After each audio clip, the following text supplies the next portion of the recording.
শবে বরাতের কোনো আমল আছে কিনা, শবে বরাতের রোজা ও নামাজের নিয়ম কি? সবচেয়ে বহুল জিজ্ঞাসিত প্রশ্ন এখনকার। শবে বরাত আসছে, যেটাকে আসলে হাদিসের ভাষ্যে বলা হয়েছে মধ্য শাবানের রাত, শবে বরাত না, এটার হাদিসের ভাষ্যের নাম কি? মধ্য শাবানের রাত। এই মধ্য শাবানের রাত বা মধ্য শাবানের রজনী, এই রাতে যেটাকে আমরা শবে বরাত বলি, এই রাতের নামাজের নিয়ম কি? কয় রাকাত পড়তে হবে, কোন রাকাতে কোন সূরা কতবার পড়তে হবে, এটা বহুল জিজ্ঞাসিত একটা প্রশ্ন। এবং এ ব্যাপারে আমরা অনেকে জানি যে শবে বরাতের নামাজে এত রাকাত পড়তে হবে, সেখানে সূরা কুল হুয়াল্লাহ, ইখলাস এতবার পড়তে হবে, ইত্যাদি ইত্যাদি। লাইলাতুল কদর ছাড়া অন্য যে সমস্ত রাতের ফজিলত আছে, এর মধ্যে 10টা রাতের কথা আল্লাহ তাআলা শপথ করেছেন, ওয়াল ফাজরি ওয়া লায়ালিন আশর। সে 10টা রাত হলো জিলহজের প্রথম দশক।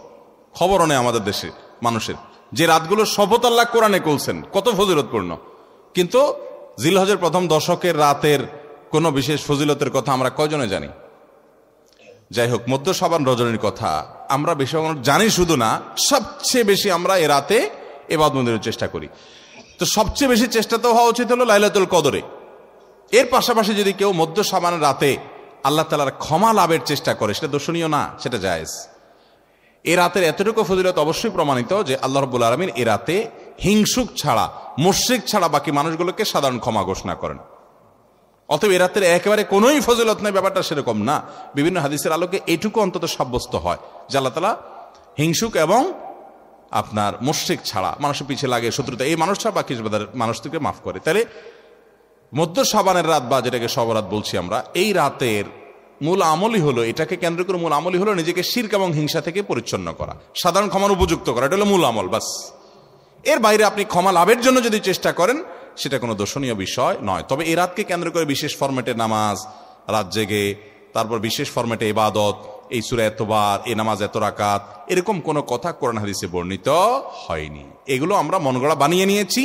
এবং যদি এরকম কোনো ফরম্যাট আমরা ঠিক করে নিয়ে সেভাবে ইবাদত করাটাকে আমরা এ রাতের আমল, শরিয়া সিদ্ধ আমল মনে করি বা সুন্নাহ আমল মনে করি বা কোন নির্দিষ্ট আমল মনে করি, তাহলে এটা বেদাতে পর্যবসিত হবে।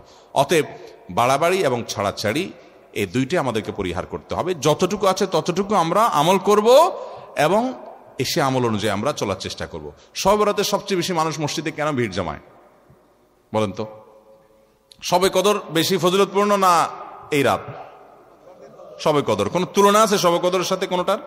কিন্তু শবে কদরে কি এত মানুষ ইবাদত বন্দেগী করার চেষ্টা করে শবে বরাতে যত করে? কারণ কি? মিষ্টির জন্য বলে, খারাপ বলেন নাই। আমি ছোট থাকতে যখন মাদ্রাসায় পড়ি, লজিং এ ছিলাম এক বাড়িতে, আমার মনে আছে এক মসজিদে সারা রাত শবে বরাতে এরকম দোয়া দরুদ হয়েছে। এবার শেষে মিষ্টি বিতরণ হচ্ছে, জিলাপি দিতে আর কি, তখন তো জিলাপি দেওয়া হচ্ছে। তো এক আল্লাহর বান্দা তার যে জিলাপি দিচ্ছে সবাই দুটা দুটো করে দিচ্ছে, ভুলে তার একটা পড়ছে আর কি। পরে সেই জিলাপিটা নিয়ে এসে বাইরে ওই মুয়াজ্জিন বেচারার 14 গোষ্ঠী গালিগালাজ করতে করতে বলতেছে যে সারা রাত বেটা সবচেয়ে বেশি কানলাম আমি, আর দিছে আমার একটা। আল্লাহর কাছে এই নসিব চাই এই একটা জিলাপি নিয়ে পাইলাম। সে কানতে কানতে মুয়াজ্জিনকে গালিগালাজ করতে করতে যাচ্ছে। আমার ছোটবেলার ঘটনা। যাই হোক, তো মিষ্টির জন্য যায় না, এটা পুরোপুরি সঠিক না। এত অভাব পড়ে না যে সারা রাত মানুষ মসজিদে পড়ে থাকবে একটু মিষ্টির একটা প্যাকেটের জন্য, আমার মনে হয় না। আমার যেটা মনে হয়, সবচেয়ে বেশি মানুষ এ রাতে ইবাদত বন্দেগীর চেষ্টা করে, কারণ মানুষ মনে করে এ রাতে ভাগ্য নির্ধারণ হয়। অতএব এক রাতে ইবাদত বন্দেগী করে যদি সারা বছরেরটা ফাইনাল করে ফেলতে পারি, মন্দ কি? এই হলো মূল কাহিনী। আল্লাহ তাআলা আমাদেরকে বিশুদ্ধ পদ্ধতিতে ইবাদত বন্দেগী করার তৌফিক দান করুন। তাহলে ভাইরা আমার, মধ্য শাবানের রজনীতে আমরা আল্লাহ তাআলার কাছে ক্ষমার উপযুক্ত হওয়ার জন্য, হিংসা শিরক থেকে মুক্ত হওয়ার চেষ্টা করব। ক্ষমা পাওয়ার জন্য প্রচেষ্টা আমাদের থাকবে। কিন্তু ওই যে বেদাতি পন্থায় বিশেষ ফর্মে ঠিক করে ইবাদত, নামাজ, হালুয়া রুটি খায় মানুষ। হালুয়া রুটি কেন খায়? কেন খায় হালুয়া রুটি ভাই? সারা দেশে অনেক জায়গায় এখনো এটা হালুয়া রুটি ওই দিন বানাবে মানুষ। হালুয়া রুটিটা কেন হয় বলেন তো? বলে যে নবী সাল্লাল্লাহু আলাইহি সাল্লাম উহুদের যুদ্ধে তার দন্দান মুবারক শহীদ হয়েছে, এই জন্য উনি শক্ত খানা খাইতে পারতেন না, হালুয়া খাইতেন, এই জন্য আমরা হালুয়া খাই। আরে ভাই, নবী সাল্লাল্লাহু আলাইহি সাল্লামের দাঁত ভাঙছে প্রথম কতল, ওটা শাবান মাসে ঘটেই না, ওটা পড়ছে আরেক মাসে। আপনি এটা এই মাসে আনলেন কোত্থেকে? আচ্ছা, তারপরে যদি ধরে নেই এই মাসেই হয়েছে, তো ওনার দাঁত ভাঙছে কাদের আঘাতে? মুশরিকদের আঘাতে, তাই না? আল্লাহর দুশমনদের আঘাতে। তো কাফেরদের আঘাতে, দাঁত ভাঙাতে উনি হালুয়া খাইছে বলতেছেন, যদি এটার কোনো ভিত্তি নেই, বোগাস কথা। তারপরে ধরে নিলাম, তো আপনি ভালো দাঁত নিয়ে হালুয়া খাচ্ছেন কোন শরমে? আপনার বাপের একটা শত্রু আছে, আপনাদের ফ্যামিলির একটা শত্রু আছে, সে আপনার বাপের ধরে আচ্ছা ধরে মেরে ঠ্যাং ভেঙে দিছে। আপনার বাপ বেচারা ওই ভাঙা ঠ্যাং নিয়ে একটা লাঠি নিয়ে ভর করে করে খোড়ায় খোড়ায় উনি হাঁটেন, কারণ পা ভেঙে গেছে বেচারার। আপনি আপনার বাবার ওই যে শত্রু, যে আপনার বাপের পা ভাঙছে, ওই শত্রুর সাথে আপনার বিরাট দরম বরম দোস্তি, চা দোকানে আড্ডা ফাড্ডা মারেন, সব জায়গায় ঠিক আছে। কিন্তু বাড়িতে আইসা বাপের সামনে আপনি ভালো পাও নিয়া একটা লাঠি নিয়ে আপনি খোড়ায় খোড়ায় হাঁটেন। কেন? বাবার প্রতি সহমর্মিতা দেখা, যে আমার বাবার যেহেতু পা ভেঙে দিছে, এই জন্য বাবা খোঁড়া খোঁড়ায় হাঁটে, আমি এখন ভালো পাও নিয়া লাঠি নিয়ে খোঁড়ায় খোঁড়ায় হাঁটতেছি। কি বলেন? এই দৃশ্য যদি দেখে আপনার বাপে কি করবে? হাতের লাঠিটা দিয়ে বলবে, আমার পাও যা যাক, তোর আগে কয়টা বাড়ি দিবে আদব, তুই আমার ভেঙ্গাইতে আসছস? আমার পা ভাঙছে যারা, তুই পারলে তাদেরকে বিচারের আওতায় আনবি, তাদের একটা বিহিত করবি। সেটা না করে তার লগে তলে তলে তোমার সম্পর্ক, তুমি আসছো আমার এখানে নাটক করে আমার সহমর্মিতা জাহির করতে। নবী সাল্লাল্লাহু আলাইহি সাল্লামকে যারা দাঁত ভাঙছে তাদের সাথে তো দোস্তির কোনো কমতি নেই, তাদের প্রতি তো আপনার সহমর্মিতার কোনো কমতি নেই, ওয়ালা বারা বলতে কিচ্ছুই নেই। কিন্তু আপনি হালুয়া খায়া ভালো দাঁত নিয়া আপনি নবী সাল্লাল্লাহু আলাইহি সাল্লামের প্রতি সহমর্মিতা প্রদর্শন করছেন, এর চেয়ে হাস্যকর আর কি হতে পারে? আল্লাহ আমাদেরকে সঠিকভাবে দিন পালন করার তৌফিক দান করুন। শহরাতে আসলে ওই যে আগে একসময় আমরা দেখতাম পটকা ফুটতো, বাজি ফুটাইতো, যাক আলহামদুলিল্লাহ এগুলো পুলিশ প্রশাসনের নির্দেশনার কারণে থামছে। এরপরে ওই যে আতশবাজি করা, রাতে গোসল করা, অনেক তামাশা আমাদের সমাজে আছে শহরাতকে কেন্দ্র করে, শত শত বেদাতের আয়োজন এ রাতকে কেন্দ্র করে আছে। আল্লাহ আমাদেরকে এগুলো থেকে বেঁচে থাকার তৌফিক দান করুন। আমরা আল্লাহর কাছে ক্ষমা লাভের চেষ্টা করবো, আল্লাহ আমাদেরকে ক্ষমা লাভ করার, ক্ষমা পাওয়ার তৌফিক দান করুন। এরপর প্রশ্ন হলো, এতেকাফ কত রমজান থেকে করা উত্তম? এতেকাফ অবস্থায় কি কি করা যায় আর কি কি করা যাবে না একটু জানাবেন, কারণ আমাদের সমাজে এতেকাফ নিয়ে অনেক ভুল শর্ত দেওয়ায় অনেকে ভয় আর এতেকাফ করতে চায় না। ভাইরে, তিনটা ইবাদতের স্বাদ খুব দ্রুততার সাথে বান্দা পায়, নগদে পায়। এর ভিতরে একটা হলো সিজদা, নামাজ। একটু আগে বললাম, যদি সুন্দর করে পড়েন আপনি নগদের স্বাদ পাবেন। একটু লম্বা সিজদা দিয়ে একটু চোখের পানি ফেলায় দেখেন, আল্লাহর কাছে খুব স্বাদ পাবেন, তৃপ্তি পাবেন। আরেকটা হলো এতেকাফ। এতেকাফ, সুবহানাল্লাহ, এর স্বাদ যে পাইছে তাকে আর কেউ বেঁধে রাখতে পারবে না। আমার বুঝজ্ঞান হয়েছে থেকে আমার আব্বা জান রহমতুল্লাহ আলাইকে আমি দেখেছি, আব্বা রমজানে সবসময় এতেকাফ করতেন। সচরাচর কোনো বিশেষ বিপদ না হলে তিনি এতেকাফ ছাড়তেন না। আব্বা জান রহমতুল্লাহ আলাই গত আগস্ট মাসের 18 তারিখে দুনিয়া থেকে চলে গেলেন। কয়েক মাস হলো।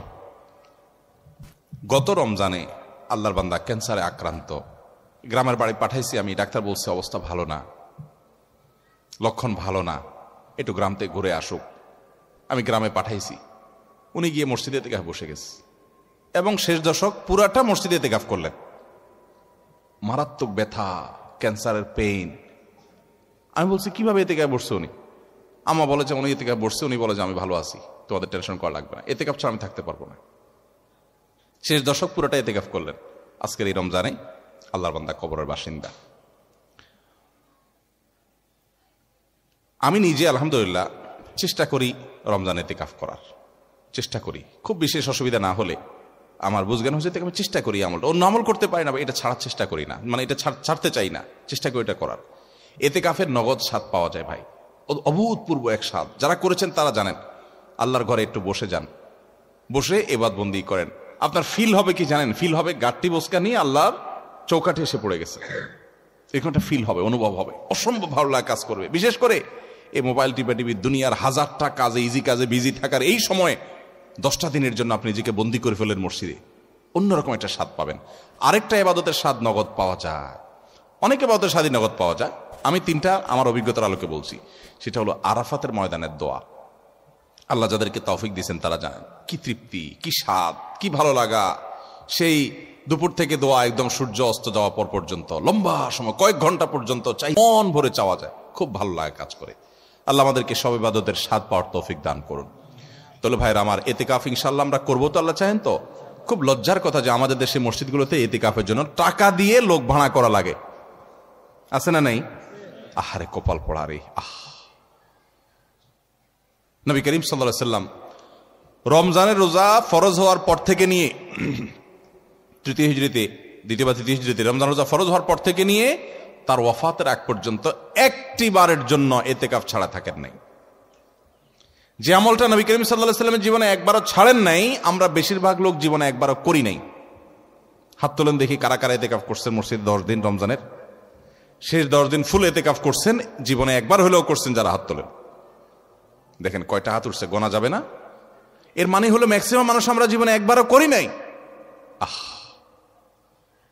যে আমল আমার নবী সাল্লাল্লাহু আলাইহি সাল্লাম জীবনে কখনো ছাড়েন নাই, সেটা আমি কখনো জীবনে একবারও করি নাই। আরে ভাই, চরম শত্রুর সাথেও তো এরকম বিপরীত থাকে না, সেখানে আপনার নবীর সাথে আপনার এরকম বৈপরীত্য। এতেকাফ করবেন তো ইনশাআল্লাহ? আপনি কিসের বিজি? আপনি আমার নবীর চাইতে আপনি বেশি বিজি, যিনি কাফাতুন নাসের কাছে রাসূল হয়ে এসেছেন, যিনি রাহমাতুল লিল আলামিন ছিলেন, গোটা পৃথিবীর মানুষের জিম্মাদারি যার মাথায় ছিল, মদিনা রাষ্ট্রের প্রধান যিনি ছিলেন, শেষ 10 দিন আসছে সব কাজ বন্ধ, মসজিদে এসে পড়ে যেতেন। উনি যদি পারেন, আপনি কি ব্যস্ত? এতেকাফ করবো তো ইনশাআল্লাহ। রমজানের শেষ দশকে এতেকাফ করবেন, সামনের বছর নিয়ত করছেন যারা হাত তোলেন দেখি, সিরিয়াস যারা নিয়ত করছেন, আল্লাহ আমাদের তৌফিক দান করুন, আর বাকিদেরকে আল্লাহ তাআলা নিয়ত করার তৌফিক দান করুন। এতেকাফ করবো তো ইনশাআল্লাহ। এতেকাফ করার অবস্থা কি কি নিষেধ? এতেকাফের বাইরে আপনার যা যা নিষেধ, এতেকাফ অবস্থায় তা তা নিষেধ। হারাম কোনো কাজ তো বাইরেও করা যাবে না, মসজিদেও করা যাবে না। তবে এতেকাফরত অবস্থায় আপনি দুনিয়ার কাজ কাম এতেকাফে বসে বসে করবেন না। একান্ত যেটা বাধ্য, আপনার ব্যবসা বাণিজ্য অন্যান্য কাজ যেগুলো না করলে নয়, আপনি মসজিদে বসে ওইটার উপর আপনার ডিপেন্ডেন্ট, আপনার চলতে হয়, আপনি জরুরি 2-4টা কাজ করা লাগলো সেগুলো করলেন। ওখানে বসে বসে আপনি রীতিমতো এটা দোকান বানায় ফেলবেন না আর কি। ওখানে বসে দুনিয়াবি প্রয়োজনীয় কাজগুলো আপনি সারতে পারবেন, যেগুলো আপনার জন্য জরুরি সেগুলো আপনি করতে পারবেন। এছাড়া আপনি মসজিদের ভিতরে নিজেকে আবদ্ধ করে ফেলবেন। এটা করবেন হলো 20 রমজান সূর্য অস্ত যাওয়ার আগে আগে মসজিদে ঢুকবেন। 20 রমজান সূর্য অস্ত যাওয়ার আগে আগে মসজিদে ঢুকবেন। এরপর থেকে সূর্য ঈদের চাঁদ দেখা যাওয়ার আগ পর্যন্ত মসজিদে থাকবেন। ঈদের চাঁদ দেখা যাওয়ার সংবাদ শুনছেন, এরপর বের হয়ে যাবেন। এই 10 দিন আপনি মসজিদে অবস্থান করবেন, নিজেকে সেখানে আবদ্ধ করে রাখবেন। এবং এর মধ্যে আপনি বাহিরে যাবেন না। বাহিরে যাবেন টয়লেটের জন্য, পেশাব পায়খানা করার জন্য, একান্ত জানা হল না সেই জন্য যাবেন। এমনকি খাবারটা এনে দেওয়ার লোক থাকলে আপনি বাসায়ও যাবেন না। খাবার এনে দেওয়ার কোনো লোক নাই, কোনো ব্যবস্থা নাই, এরকম কোনো জায়গায় যদি এতেকাফ করেন, তাহলে শুধু খেতে চেয়ে কারোর সাথে কথাবার্তা না বলে সোজা আবার চলে আসবেন, ব্যাস। অর্থাৎ 10 দিন আপনি মসজিদে বন্দি রাখলেন নিজেকে, শুধু ইবাদতবন্দির জন্য, ব্যাস। এই হলো এতেকাফ। সেখানে আপনি তেলাওয়াত, তাসবিহ, ঘুম, অন্য সাধারণ কাজ কাম সবই করতে পারবেন। এমনকি যে বললাম, দুনিয়ার যে কাজ না করলে না, সেটাও আপনি জরুরি কাজ মসজিদে বসে করতে পারবেন। বাইরে যে দোকানদারি করতে পারবেন না 10 দিনের জন্য। করবো তো ইনশাআল্লাহ। এতেকাফের ফজিলত হলো নবী করিম সাল্লাল্লাহু আলাইহি ওয়াসাল্লাম জীবনে কখনো ছাড়েন না। আল্লাহ আমাদেরকে আমলটা করার তৌফিক দান করুন।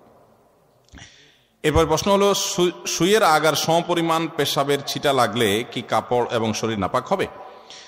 সুইয়ের মাথায় যে পরিমাণ পেশাবের ফোঁটা থাকে, ছিটা থাকে, এই পরিমাণ পেশাব যদি লেগে যায় কাপড়ে, 2-4টা 5টা 10টা এরকম কিছু ছিটা লেগে যায়, তার কারণে কাপড় বা শরীর নাপাক হবে না। কারণ এটা থেকে মানুষ চাইলেও বাঁচতে পারে না, এটা খুব সূক্ষ্মভাবে লেগে যায়, এতটা সতর্ক থাকা সম্ভব নয়। সেজন্য এটা মাফ। যে সুইয়ের আগায় যে পরিমাণ পানি থাকে, ওই রকম ছোট ছোট ছিটা যদি পড়ে যায় সেটা মাফ। কিন্তু ইচ্ছাকৃতভাবে এরকম ছিটা ফেলানো, ইচ্ছাকৃতভাবে মানে কি, আপনি দাঁড়ায় সরসরা করে পেশাব করা শুরু করছেন শক্ত একটা জায়গায়, তাহলে অটোমেটিকলি আপনার গায়ে ছিটা আসবে। অতএব আপনি এমনভাবে পেশাব করবেন যাতে ছিটা না আসে। তারপরেও যদি চলে আসে, ইনশাআল্লাহ এর কারণে কি হবে না, আপনার গুনাহ হবে না, এবং আপনার পোশাক বা শরীরও অপবিত্র হবে না। ওই পোশাকে আপনি নামাজ পড়তে পারবেন।